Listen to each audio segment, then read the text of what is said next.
هاي نیستۍ نن دې لاس راکړو. وایي چې پخوا په څه وخت کې په یو کلي کې باران ورېدو او موسم هم لږ یخ و.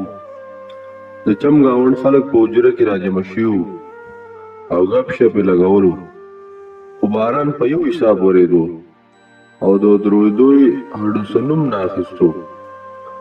اخر چې خبره 11-12 بجو له لاړه نو د حجرې خلقو لرونه راواخیستل چې خپلو سارو ته واښه شوتل وغیره ګیا راوړي او ماړۍ کړي. ټول روان شول.